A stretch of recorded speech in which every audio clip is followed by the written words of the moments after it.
Oi, eu sou a Cristina Grêmio, jornalista e colunista da Gazeta do Povo. Conversei hoje com a deputada estadual por São Paulo, Janaína Pascoal, para que ela nos trouxesse a análise política, com a experiência que ela tem em direito penal, sobre o atual momento no Brasil, especificamente sobre a situação do presidente Bolsonaro depois da liberação pelo ministro Celso de Mello, do STF, daquele vídeo da reunião ministerial que poderia ter provas de que ele tentou interferir na Polícia Federal. Janaína faz uma análise da situação do presidente, da situação do ex-ministro Sérgio Moro, do vídeo em si, faz alguns outros comentários também sobre o vídeo, e nós ainda conversamos sobre pandemia, sobre a situação em São Paulo, já que a própria deputada Janaína Pascoal foi vítima de coronavírus, teve a doença, nesse momento já está recuperada, mas acompanha com outros olhos o que acontece em São Paulo, na cidade, no estado onde ela mora. Então acompanhe a entrevista. Como é que você está no geral e como é que estão as coisas em São Paulo?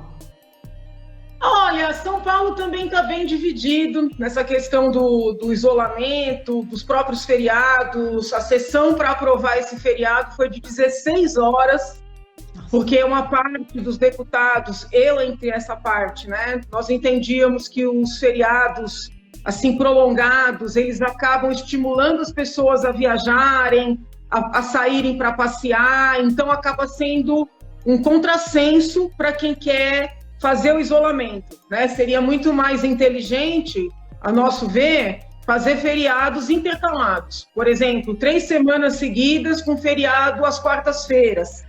Isso inviabilizaria viagens, não favoreceria levar o vírus da capital para o litoral e para o interior. Então, o que acontece é o seguinte, o prefeito e o governador estão se esforçando, eu reconheço isso, para combater, né, para enfrentar a pandemia. Mas falta um pouquinho de programação, sabe? Falta um pouquinho de diálogo, de ouvir quem está ao lado. Então, assim, o problema é grave, a doença é grave. Eu mesma, né, precisei enfrentar essa doença, literalmente quase morri. Então, aqui não tem nenhum negacionismo da minha parte, não. Mas é preciso debater melhor as medidas, porque, infelizmente, algumas medidas acabam tendo um efeito contrário, como foi o rodízio, né, que foi experimentado há 2 semanas. Esse feriado prolongado pode ter favorecido a propagação do vírus no interior e no litoral, que estava um pouco mais controlado do que a região metropolitana. Vamos analisar. Tem um debate forte, né, em torno do lockdown aqui em São Paulo. Eu já me manifestei publicamente que defendo o isolamento, mas sou contra o lockdown. E penso que já é o momento do governador começar a sinalizar uma reabertura, porque as pessoas estão muito tensas e essa oposição, né, entre saúde e economia, ela é uma falsa oposição, porque as pessoas falam muito assim, é o poder econômico que está pressionando.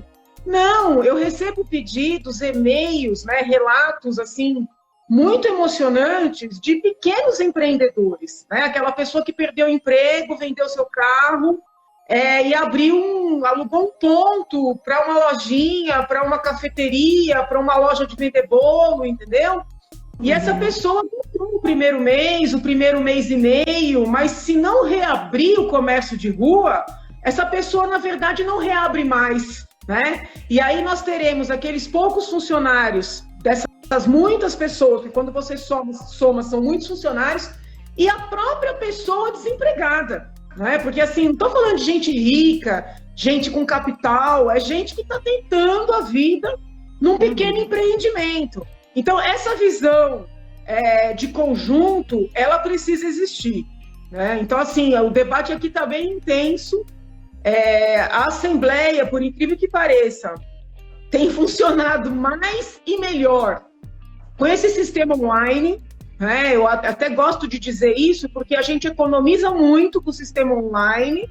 Sim, não precisa são sinais, desculpa te interromper, mas são aqueles sinais que a gente está ouvindo falar do novo normal. Talvez a gente aprenda muito, talvez não, a gente com certeza vai aprender muito também sobre novas formas de trabalhar e de trabalhar mais economicamente, né, a partir de agora. Sim, porque economiza água, economiza luz, economiza prédio, entendeu? E colegas, com todo respeito, que raramente participam do plenário físico, eles estão participando de todos os plenários virtuais. Porque como é que vai dizer que não pode? Basta ligar o celular, entendeu? E então, assim, a Assembleia está muito ativa. Semana que passou, a gente virou uma noite em debates, literalmente, era feriado aqui, nós estávamos trabalhando. Então, eu sou assim, defensora da ideia de que esse new normal aí deve ficar. Sim, dava para a gente fazer uma live inteira aqui só falando sobre isso, até porque como é uma doença nova, tem tantos assuntos, tantos aspectos aí de saúde, de como lidar com ela. E você falava aí do governador e do prefeito, tem todas as críticas possíveis em função de medidas que não deram certo, com eles ou com outros governadores e prefeitos ou presidentes de outros países, porque é novo para todo mundo. Então, acho que está faltando um pouco mais de tolerância de todo mundo como cidadãos em união mesmo, todo mundo querendo achar uma alternativa, né? A gente está muito nessa da briga política e esquecendo que todo mundo precisa que as coisas deem certo, não é só um lado ou outro. Mas vamos entrar na questão política mesmo, que é para isso que eu quero que você analise aqui. Te chamei, acho que os seguidores que estão aqui online pedindo.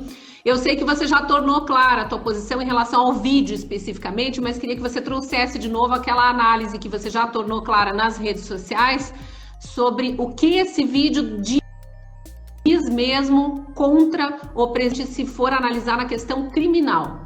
Então, você sabe que eu tenho até medo de defender o presidente, porque a base que o apoia, né, é tão radical e tão cega, que no lugar de eles recuarem um pouco, até para preservar o presidente, quando a gente defende, eles se animam e saem atacando as pessoas. Entendeu? Então, por exemplo, eu disse como arma, né? Meu Deus do céu, eu disse e reafirmo, não tem crime ali naquele vídeo, tá? Eu entendi a divulgação do vídeo como muito favorável ao presidente, porque mostrou um presidente defendendo os valores que ele defendeu durante a campanha. Mostrou um presidente cobrando os ministros para que defendessem aqueles mesmos valores. Mostrou, é verdade, que o presidente disse, eu vou interferir. Mas não era uma interferência na Polícia Federal para deixar de investigar A ou investigar B, como a gente imaginou que seria, né? Era uma interferência geral.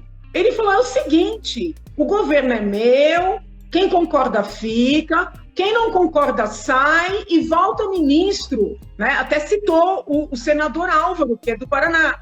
Volta ministro em 2022, quando o Álvaro foi presidente, né? O Álvaro Dias.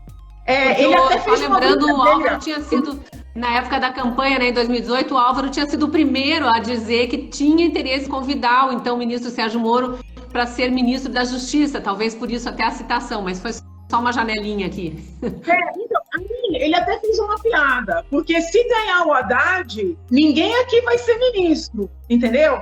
Então, era uma conversa onde ele estava expondo as suas prioridades, ele estava colocando as cartas na mesa, estava deixando as pessoas à vontade para ficarem ou saírem. Então, assim, eu não estou dizendo que necessariamente eu concorde com essa forma dele administrar, ou com o palavreado que ele utilizou, mas não tem crime ali, entendeu? Agora, qual é o problema? A gente vem, faz uma análise técnica, no lugar do presidente e os seguidores dele se recolherem um pouco para deixar a poeira baixar, eles arrumam mais confusão. O que tinham que publicar vídeo falando que o Celso de Mello cometeu abuso de autoridade? Não tem abuso de autoridade nenhum. É um vídeo institucional. A senhora acha que não nem na liberação do vídeo completo, porque... Desculpe te cortar de novo, mas acho que é uma parte que merece uma explicação melhor, até para que as pessoas que estão com alguém que se posiciona claramente, entendo a parte criminal, não há crime ali, não usem a sua posição, agora a sua análise como arma, como você está citando aí, que já estão usando. Mas a questão que levantam em relação ao ministro Celso de Mello especificamente por que não liberou apenas o trecho que dizia respeito ao inquérito e liberou o vídeo todo? Qual era a intenção dele ao liberar o vídeo todo? Né? Há algum abuso de autoridade ali? A gente consegue ver ou não? Veja bem, se ele tivesse liberado só a frase, eu, por exemplo, não conseguiria entender o contexto. Quando ele libera o contexto, a frase tem sentido. Mostrou que a bronca foi para todo mundo. Entendeu? Eu achei que liberar o vídeo na íntegra foi bom para o presidente. Entendeu? Os eleitores dele se sentiram respeitados, perceberam ali vamos dizer assim, uma renovação, né, de compromisso com os valores que foram defendidos. Ele falou com todas as letras que tem medo de ditadura, que 2022 podem vir outras pessoas para presidir, que não tem amor ao mandato. Então, o vídeo foi muito positivo, né? Se tivesse liberado só uma, duas frases, daria margem para qualquer tipo de interpretação. O problema é que a postura do presidente e dos bolsonaristas não ajuda o governo, entendeu? Não ajuda. O que eles têm que atacar o ministro Moro? Entendeu? O ministro essa questão contra o... Isso, hein, Janaína? Inclusive, não ajuda se ficarem insistindo nessa questão de que o ministro Celso de Mello abusou de autoridade. Isso pode prejudicar a defesa do presidente, né? Sim, meu Deus do céu. Primeiro que não abusou. Tecnicamente, não tem abuso de autoridade. Segundo, que toda vez que começa a atacar o juiz, os outros se unem para defender. Entendeu? Então, assim, eu não sei quem é que orienta o presidente, com todo respeito, mas orienta muito mal. Às vezes eu acho que quem está do lado dele quer efetivamente derrubá-lo, porque não é possível, sabe? Não é possível. Então, assim, acabou, vamos virar essa página, não tem crime, sabe? Procuradores do alto escalão já estão anunciando que não tem crime. Retira o time de campo. Mas não, vão atacar as pessoas, vão ofender as pessoas, vão perseguir, coloca aquele bando de acéfalos xingando os outros na internet. Então, assim, a gente tenta ajudar, né, levando uma análise técnica, mas eles não se ajudam. Então a situação fica muito difícil. Deputada, muito rapidamente, que eu não quero me alongar demais, a ideia era que a live fosse de 11h30 a 11h45, a gente acabou começando muito atrasada, mas, e sem entrar em muitos detalhes do resto da reunião que não diziam respeito, mas a senhora fez um comentário também nas redes sociais, especificamente sobre a fala do ministro Salles, do Meio Ambiente. Eu queria que a senhora colocasse o que a senhora viu naquela fala ali, que é uma das falas muito criticadas. Quem é contra o presidente reclamou que em nenhum momento da reunião falou-se da pandemia, a não ser nessa fala do ministro Salles, embora ele estivesse o tempo todo discutindo questões econômicas que têm sim a ver com a pandemia também. E o ministro Taik, que era o da saúde naquela época, estava muito assumido ali no ministério, não se manifesta, então realmente a parte de saúde não é discutida, mas a fala específica do ministro do Meio Ambiente, meio que insinuando que era um momento em que está todo mundo distraído, entre aspas, com a pandemia, derrubar algo que ela fala. Então vamos lá, vamos por parte. O presidente erra, e erra feio, quando nega a doença e quando nega a gravidade da doença. No Rio de Janeiro, por exemplo, já teve um deputado abertamente bolsonarista que faleceu, e era um rapaz jovem. Faleceu de Covid, né? Toda hora aparece um seguidor doente que faleceu, a família se arrependendo.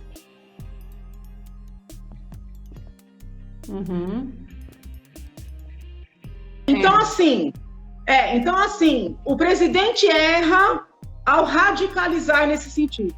Seria muito melhor se ele usasse a máscara, se ele evitasse aglomeração, se ele desse bom exemplo, até para ele ter legitimidade de fazer o processo de reabertura do país. Porque ele tem razão quando ele chama atenção para os perigos na economia, no desemprego, entendeu? Inclusive aumentar a fome da população.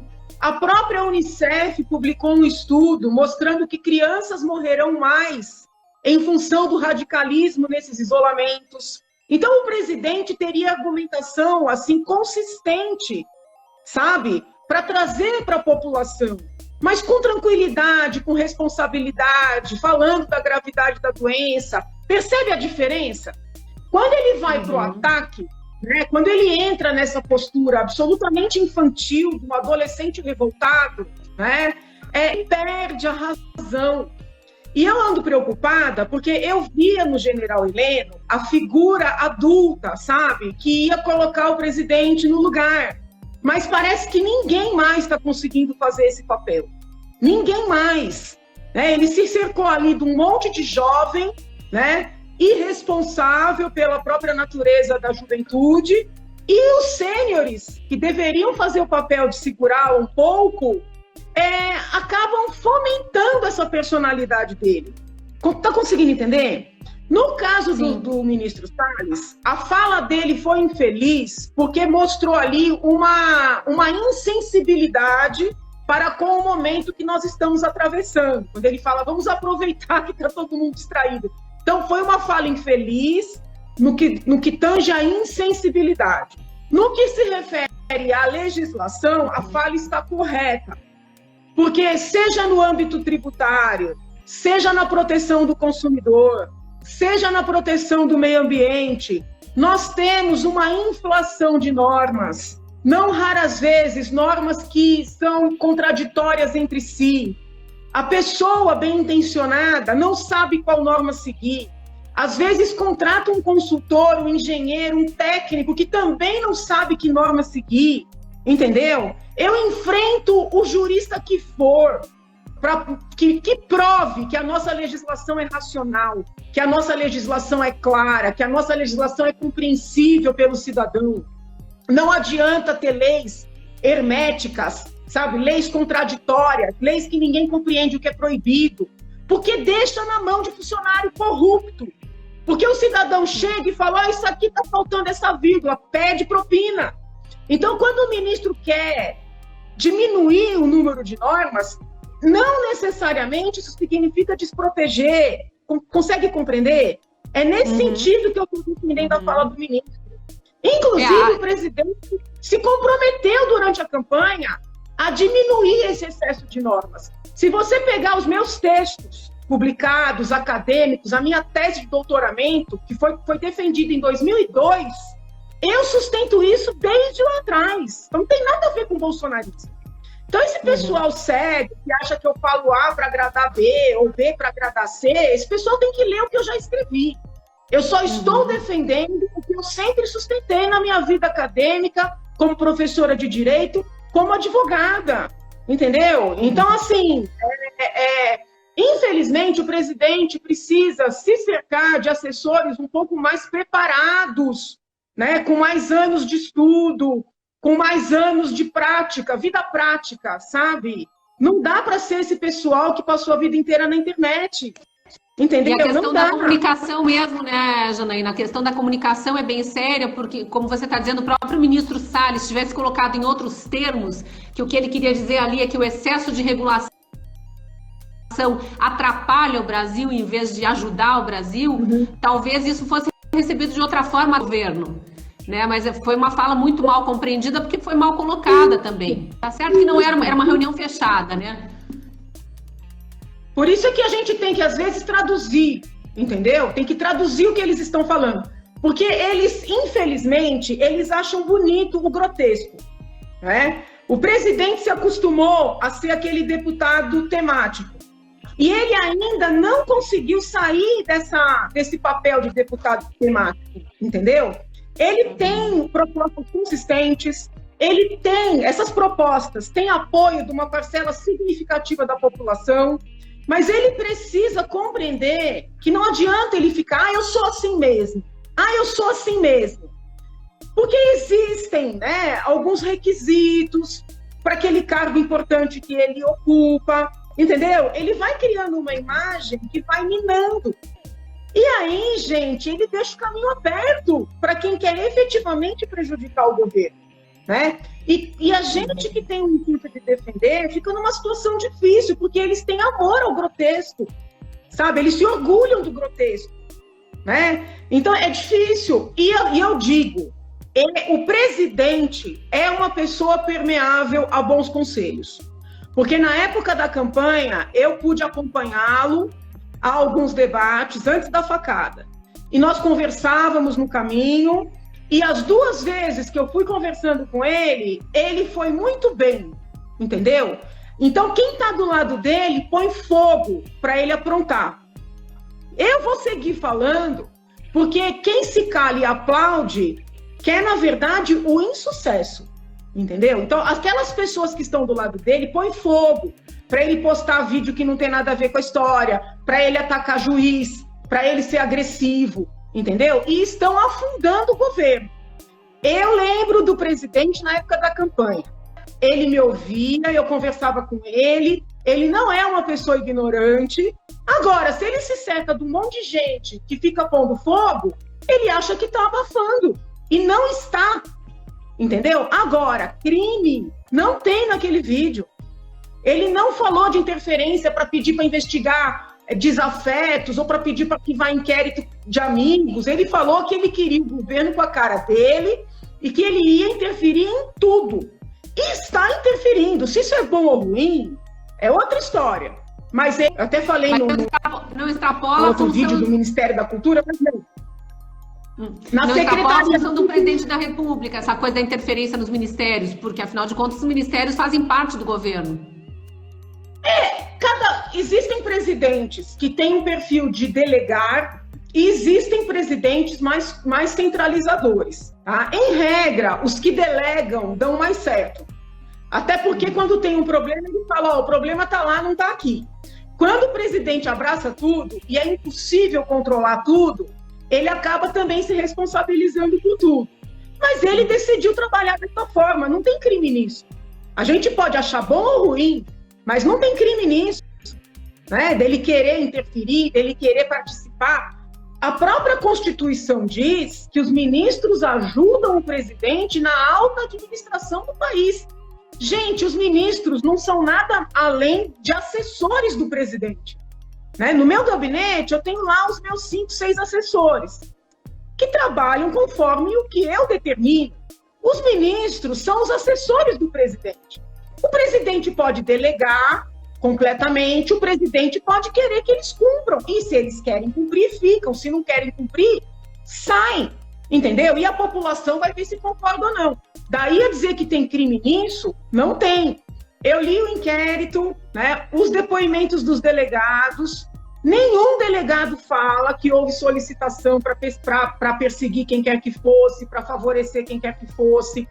Todos os delegados confirmam que é prerrogativa do presidente nomear o delegado-geral da Polícia Federal, muito embora haja um pleito da instituição de ter mandato, né, do delegado-geral ter um mandato fixo para o presidente não poder trocar. Isso é um pleito antigo da instituição.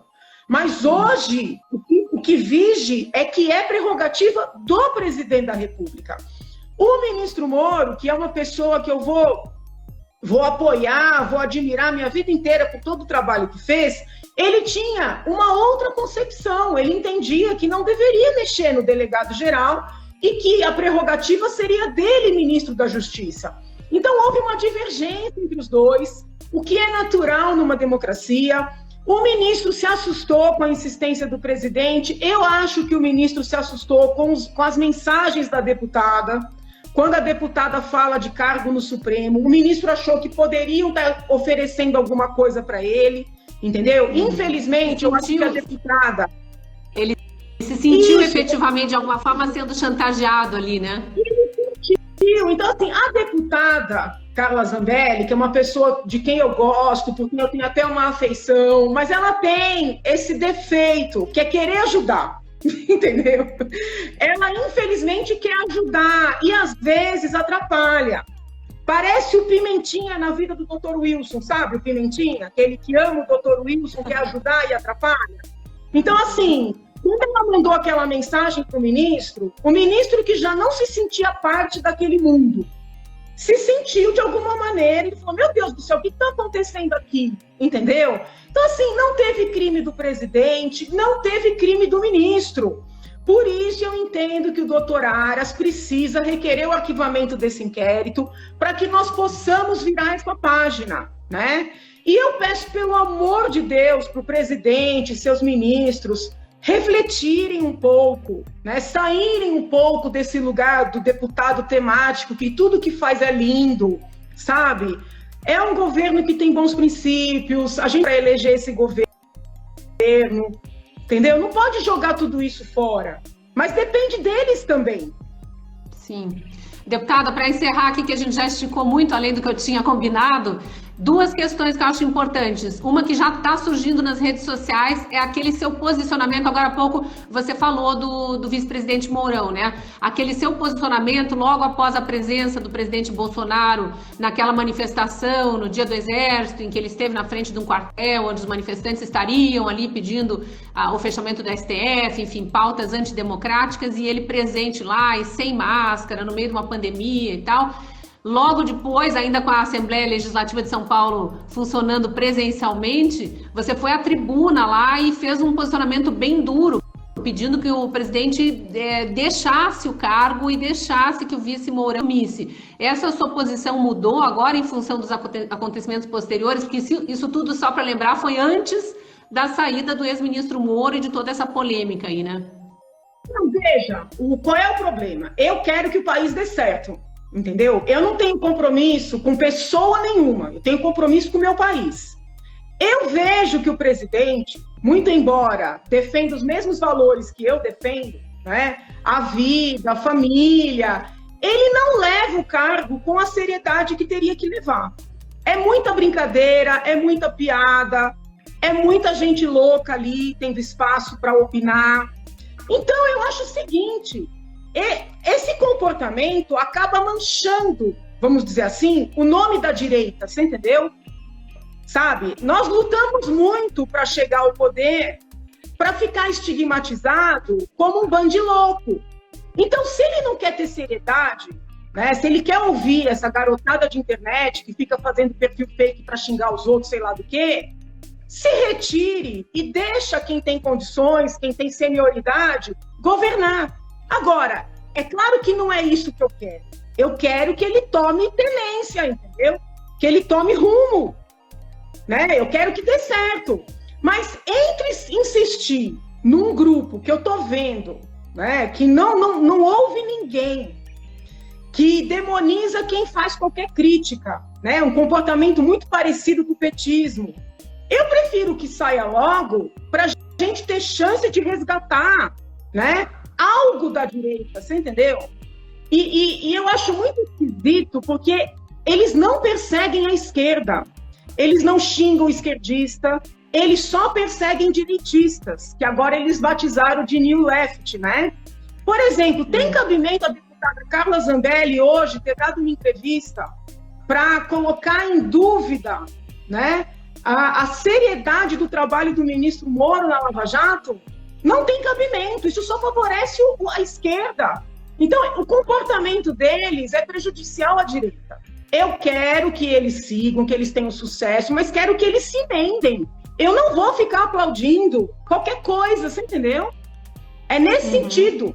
Eu fico indignada com um comportamento irresponsável, depois de todo o meu trabalho para tirar o PT do governo, todo o meu trabalho para eleger o presidente, porque eles costumam dizer que as pessoas surfaram na onda. Não é verdade. Ele aproveitou a onda que eu criei com o impeachment. Então ele tem o dever de governar direito. E eu tenho todo o direito de ficar possessa com tanta graça. Entendeu? Isso é coisa séria. A gente virou motivo de piada no mundo inteiro. Aí quem olha de fora fala, nossa, mas é isso que é a direita? Ah, prefiro os bonitinhos da esquerda. E nós estamos lascados. Entendeu o ponto? Temos que ter muita serenidade mesmo para analisar governo, antigoverno, oposição, situação, porque afinal de contas o país, e está mais do que na hora da população, do eleitor entender isso, né? A gente tem que estar unido, não dividindo forças. Sim, mas eles têm que levar o cargo e o governo com mais seriedade. entendeu? É muita Sim. piada, muita gracinha. As posturas críticas também precisam ser vistas com mais seriedade, né? Porque eles perseguem qualquer um que tente dar um conselho para o bem, entendeu? Eles perseguem. Aí a gente fica na dúvida se eles não estão entendendo ou se tem alguma coisa por trás. Porque esse mau comportamento só favorece a esquerda. Verdade. Janaína, para encerrar mesmo, a outra pergunta que eu disse agora há pouco que eu faria, como está a sua saúde? A gente começou essa live falando de pandemia, de Covid, da situação em São Paulo, e você já deu entrevistas revelando que teve a doença, que teve de uma forma inclusive séria, que precisou ser hospitalizada. Isso já faz um tempo, depois de 1 mês e meio, 2 meses, já dá para dizer que o pior passou, está aliviada? Como é que está se sentindo? O pior passou, mas às vezes ainda tem uma outra situação que eu acho que é consequência da doença, tá? É uma doença grave, eu peço para as pessoas que se cuidem, aquelas que são favoráveis ou contrárias ao isolamento, não importa, entendeu? A doença existe, né? Porque as pessoas podem divergir, se é melhor o isolamento horizontal, se é melhor o vertical, se é melhor fazer lockdown ou abrir tudo para ter logo imunidade. Eu respeito todos os pontos de vista. Agora, não dá para respeitar a cegueira, né? A doença existe, a doença pode progredir para um quadro bem grave, né? Então, é importante que as pessoas se preservem os demais, né? E acreditem no potencial destrutivo dessa doença, independentemente de seus pontos de vista ideológico, político-partidário e assim por diante. Muito obrigada, viu, deputada? Saúde, muita serenidade, continue combatente aí, precisa de pessoas que pensem o Brasil de forma muito distante desse fervor das ideologias. Deixa eu falar uma coisa, porque eu estou falando, é para o Paraná também. Eu sei que é para o mundo, mas é mais para o Paraná. Eu acho o seguinte, eu não sei se o ministro Moro vai querer concorrer à presidência da República, é um direito dele, como seria também concorrer ao Estado, ao governo do Estado, né? Mas eu vejo no ministro Moro, né, um grande potencial para ser o próximo senador pelo Paraná. Então, eu queria que vocês refletissem sobre isso, sabe? Ele é um grande quadro, tem um conhecimento técnico muito, muito consistente. Todo mundo viu que é uma pessoa tão correta, né, que até diante de uma situação que ele ficou em dúvida, ele preferiu se afastar. Então, esse perfil para o Legislativo é um perfil, assim, muito precioso, sabe? Eu não conversei com ele sobre isso, não temos sequer intimidade para isso, mas eu, como brasileira, gostaria muito que o Paraná elegesse o ministro Moro como seu próximo senador. É isso, muito obrigada. E você concorda com essa análise? Tem outras opiniões? Deixa aí seu comentário. Se gostou do vídeo, curta e compartilhe. Te espero no próximo vídeo. Até lá!